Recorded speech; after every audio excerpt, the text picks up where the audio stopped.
chilling tales for dark nights.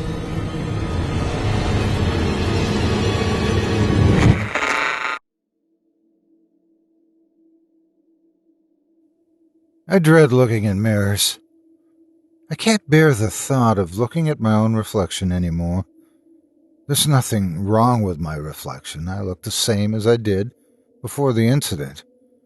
There are a couple of lines around the eyes that I could do without, and my hair is a little gray at the temples, but it isn't my face looking back at me.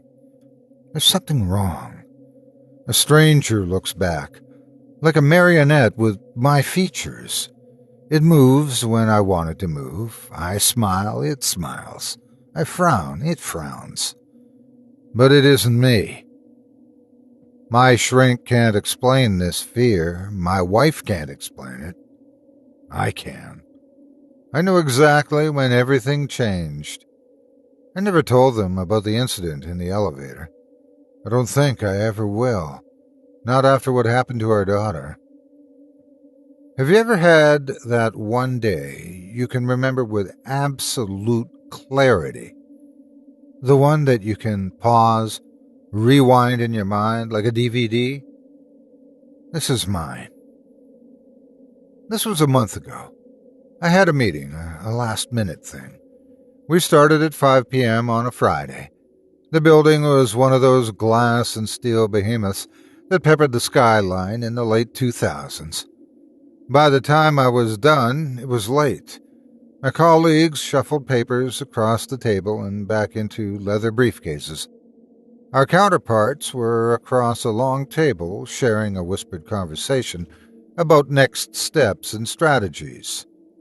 Two colleagues of mine, Jessica and Brian, were the first to leave. It was a Friday night, and their friends were probably already getting the first drinks of the evening. I remember smiling ruefully at their youthful energy as they left the room. The snap of the clasps on my own briefcase followed, and my fingers settled into familiar grooves in the dark leather. I paid a visit to the washroom before I left. It was already dark outside, and the office was empty. Half the lights were off to save power, the maze of cubicles basking in a fluorescent twilight. The only sounds on the floor came from the meeting room, and even those receded into the distance as I walked to the elevators, leaving me with nothing but the rasping vents to keep me company. Some disturbed interior designer had all four walls of the elevator fitted with mirrors. When I was riding up with a full cabin, it felt like being in a sea of people, a slightly nauseating effect. Riding the elevator alone down 14 floors was a wholly different experience. I stared into the eyes of a row of reflections stretching back into infinity. The feeling disoriented me, and my knees wobbled as a wave of vertigo overtook me. I tore my gaze away and focused on the slow countdown as the elevator approached the ground floor. A single drop of sweat made its way down my brow. I loosened my shirt collar, chastising myself for the irrationality of my reaction just as the elevator jerked to a stop.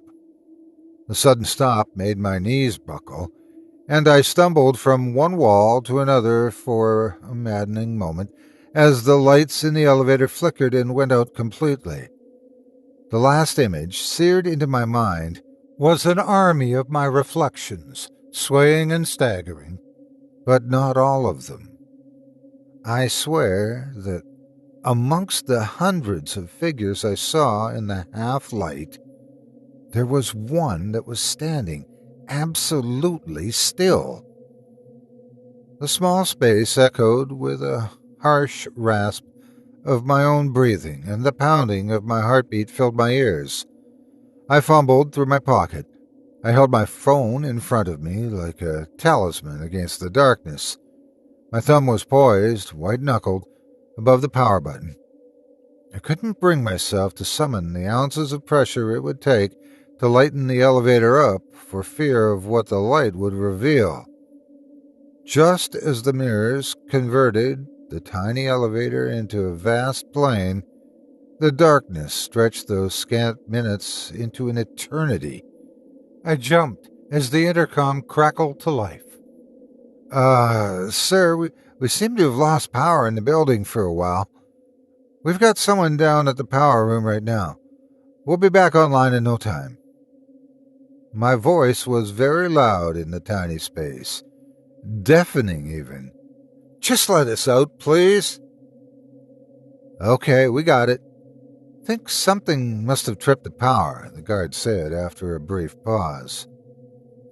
There was a hiss of escaping air as the lift door opened into the pitch darkness of another office floor. The lights in the elevator winked back on. After I blinked the harsh light from my eyes, I found myself face to face with my own terrified visage, reflected over and over again, with one exception.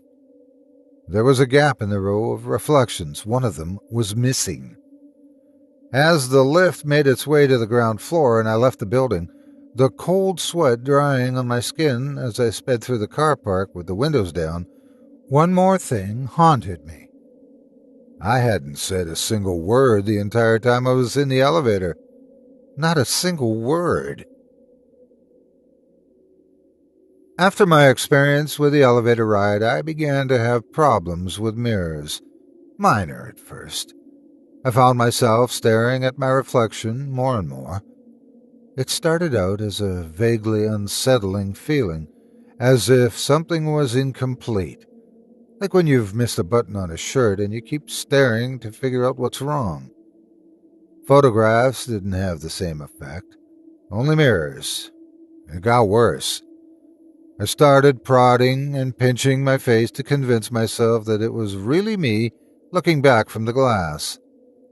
Only after raking a shallow scratch from my cheekbone to my chin did I begin avoiding mirrors altogether. Coincidentally, as my fear of mirrors grew more profound, my 7-year-old daughter, Stacy, developed a fascination with them. I'd bet my life that any father of a girl at age 7 would describe them as perfect. Stacy was no exception, and she got it all, the strawberry blonde hair, the freckles, the constant look of wonder because the entire world is so new. It started small. My wife, Julie, started complaining about having to clean all the mirrors in the house so frequently. Fingerprints, for the most part. Sometimes a smudge where Stacy had pressed her face up against the glass. It really didn't click for me at the time, especially with the combined stress of work and the insidious thought that I was somehow going insane. It wasn't just at home, either. Julie would find Stacy staring intently at mirrored surfaces, be it the car window or in the mall, anywhere. Then the talking started. It wasn't uncommon to hear Stacy talking or singing to herself. That's what kids do, right? But something was different here. Julie couldn't put her finger on it. The tones and inflections were different from the sing-song manner that girls used when they talked to dolls, far too serious. Hers were conversations between equals. She'd catch snatches of one-sided conversations from the hallway, only to find Stacy alone in the room, looking at her reflection in the big mirror in her bedroom. Stacy would give her one of those petulant looks, the type only a 7-year-old can summon, as if Julie had interrupted something private or told her that Santa Claus wasn't real. My wife attributed the behavior to Stacy having made up an imaginary friend for herself, one that lived in the mirror. Julie confronted me one night after I got in late from work. You really should spend more time with her, you know. She really enjoyed it when you took the time to fetch her from school and our dinners together. I can't remember how I responded, though I imagine it was one of those filler sentences, that often punctuate the spaces in a marriage. I really think she misses you, Julie continued. You know, she got that whole imaginary friend thing going on, right? I nodded. Well, I think she imagines she's talking to you. I found her writing backwards all over the big mirror with a Sharpie. She said it was so that it could be read from the other side of the window. So I explained to her that mirrors showed people things that are in front of them, while windows showed people things that are behind. I didn't think she'd still be confused about these things at her age, honestly. You know what she told me? She said, Daddy wasn't behind me, but he was in the glass, so it must be a window, right? Such an imagination. Anyway, the marker dried out on the mirrors, so could you go clean it off with some of that solvent you keep in the garage? My mouth went dry. I asked her to repeat her last sentence twice before I grunted in acknowledgement. It was a struggle to put one foot in front of the other, dreading what I would find at the end of the long hallway to my bedroom. I chided myself on the sheer absurdity of the situation. A grown man, terrified in his own home on account of his daughter's imaginary friend. There was no boogeyman or doppelgangers in the bedroom, only the simple sight of a cheap, wheeled, full-length mirror in the center of the room. It took me a moment to decipher the reversed writing on the glass. It read, "Why can't you come out and play with me?" I rubbed at the hateful words with my hand. They wouldn't come off. Stacy had left a collection of handprints halfway down the mirror as well, probably indulging her newfound habit of touching mirrors. Temporarily admitting defeat, I turned my attention to the handprints. I took the corner of my sleeve to the glass and started to wipe them away. Something wasn't right. I couldn't seem to clean off all the smudges. I shook uncontrollably as I realized what the remaining smudge was. A single, large handprint. I could barely keep my own hand still, enough to place it over the handprint. A perfect match. I pushed my face closer to the glass and finally saw it. The reason why I couldn't wipe off the handprint. A fifth of an inch of space between the smudge and my fingers in the glass. The print was on the inside of the glass. The world swam as bile rose, hot and sour, up the back of my throat. I barely made it to the toilet in time. Half a world away, Julie called out, concerned, asking if I was all right. The blood was still pounding in my ears when I splashed cool water on my face and then looked into the bathroom mirror. At that moment, I found myself face to face with a ghastly caricature of myself, wild-eyed, disheveled, and grinning maniacally. I touched one trembling hand to my face to be sure. I wasn't smiling.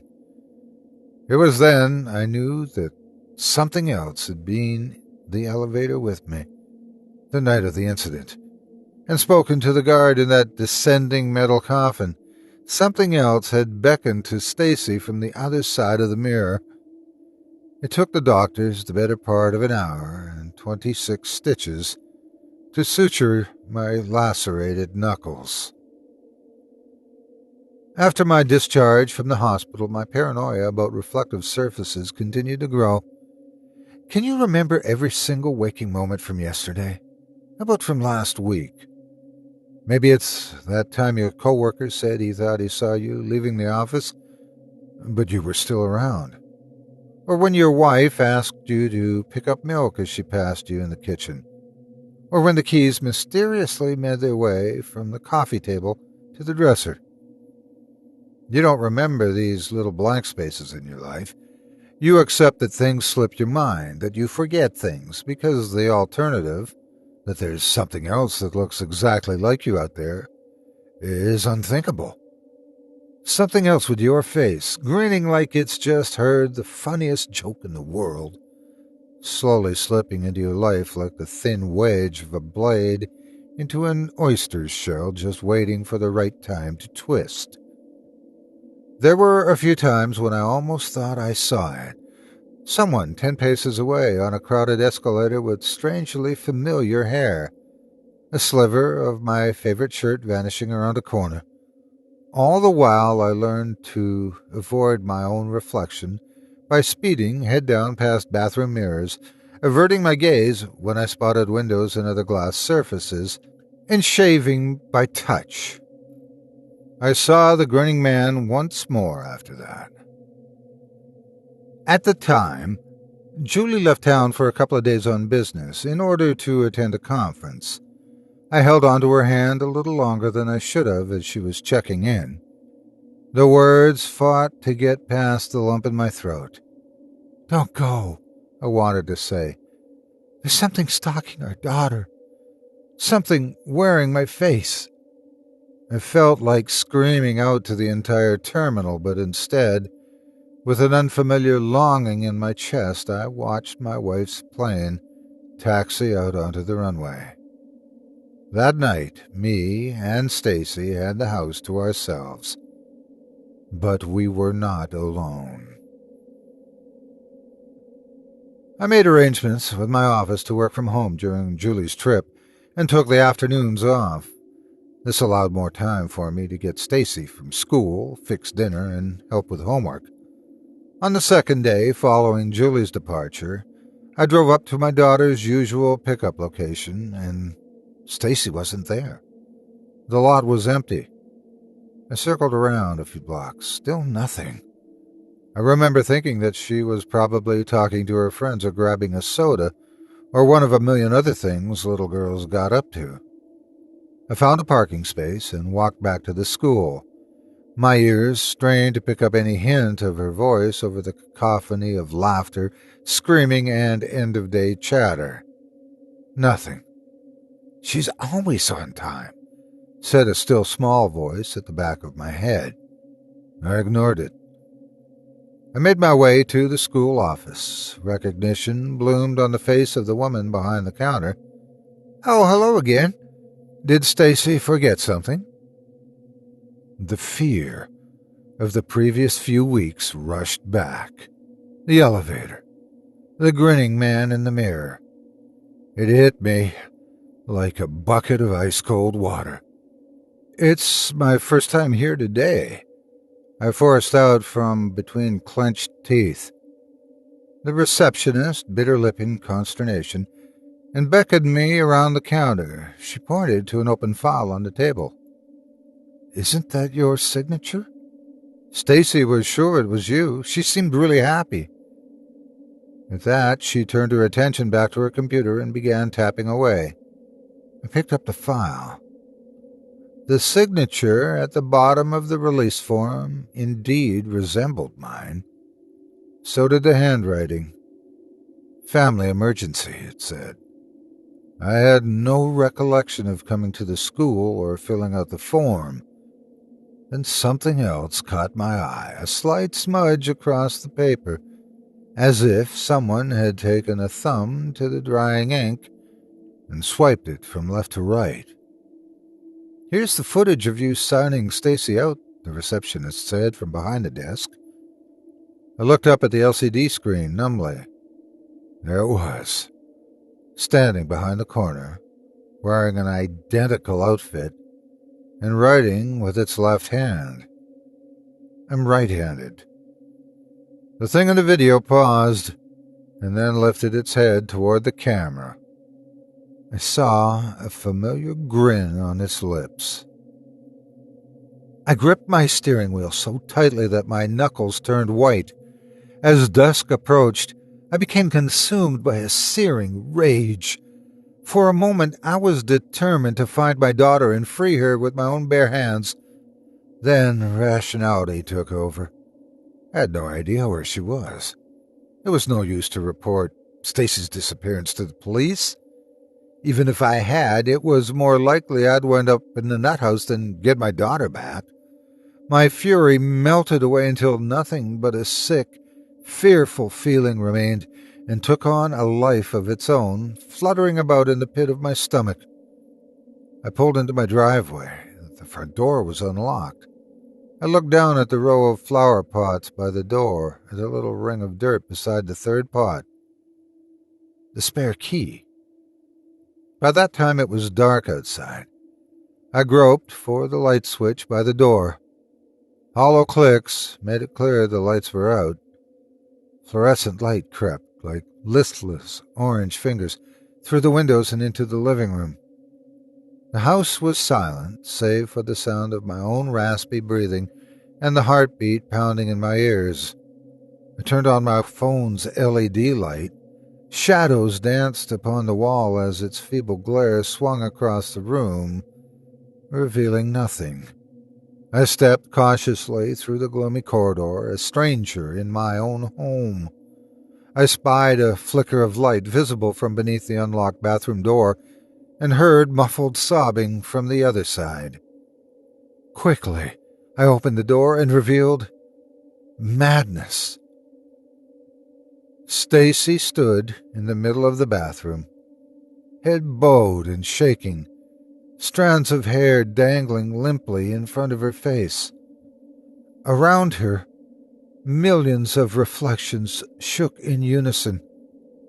Someone had covered the walls of the bathroom with mirrors of various sizes, including the huge standing one from my bedroom.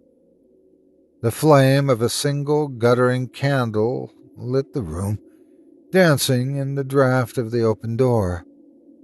Her tortured wailing echoed from the walls, deafening in the dead silence of the vacant house. I set my phone down and stepped behind her, softly placing my hands on her shoulders. "We have to go now," I whispered in her ear. As I gently tugged her backwards, Stacy glanced at our reflections in a nearby mirror. A moment later, she became terror-stricken, let out an ear-piercing shriek, and began thrashing in my arms. It took all of my strength to drag her from the room. As we tumbled into the hallway, I myself looked up and caught sight of the familiar tableau which has haunted my nightmares ever since. It wasn't me in the mirror. Our clothes were alike in every way. Matching sweat glistened in the shared candlelight. We appeared to be identical with one exception, the considerable grin on its face. On one side of the glass, I was pulling my daughter through the door to safety. The other side of the glass told a different story. Opposite me, a leering man pulled a screaming child into a darkened abyss. Stacy and I stumbled down the corridor and out the front door. We wheezed as we sucked the cool night air into our lungs. She tugged at my hand, looking up at me with clear eyes. "I'm hungry, Dad," she said. It was then I noticed, with puzzlement, that her face was clean, with no trace of tears and no other indication she had ever been upset. "I don't think the mirror will bother us anymore," Stacy continued. "He has what he wants." I stopped, only to lock up the front door before I led my daughter to the car. We had dinner at a diner down the street, or at least Stacy did. I watched her like a hawk, my stomach still churning from that evening's events while she finished her dessert. Afterward, I sat pensively and wondered, as she doodled on a napkin with a pencil stub, when she had started writing with her left hand. Julie returned from the convention later that week. She noticed right away that Stacy wasn't quite the same. I'd seen the concern in her eyes, the slight tension in her lips, when Stacy refused to do things, exhibiting a newfound stubbornness. My relationship to my daughter has changed as well. There's a space between us that wasn't there before. To try to take my mind off of things, I bought myself a camera and took up photography. One afternoon, in hopes of enjoying one of the last days of summer, and intending to get serious about my hobby, I took everyone on a trip to the park and brought my brand new Canon along. Stop making those faces, Julie said, exasperated as she handed me the camera. And stop giving me that creepy grin, you big goofball. She leaned in for a kiss that I didn't return. I hadn't been grinning, but the expression she described was at once familiar and alien to me. It had been weeks since I'd last seen it staring back at me, first in my bathroom, and then overlooking my daughter's thrashing form. My hands shook visibly as I raised the camera to my face, and my wife took up her position, wrapping her arms around Stacy's shoulders. I closed my eyes, hoping to sear the picture into my brain. The fine black rubber of the viewfinder brushed my eyebrow. I slowly let the air out of my lungs as I cracked my right eyelid open. My wife stood there, just as I remembered from a second ago. But Stacy, my baby girl, her mouth was open. Oh, God, she was screaming, just like she had been the day I dragged her from the bathroom. I know what Stacy sees in her reflection, just as I know the grinning man is always there, waiting behind those accursed panes of glass for me. And I know now that the reflection that night told the true story. What I had brought out of that room was something else entirely. And he still has my daughter.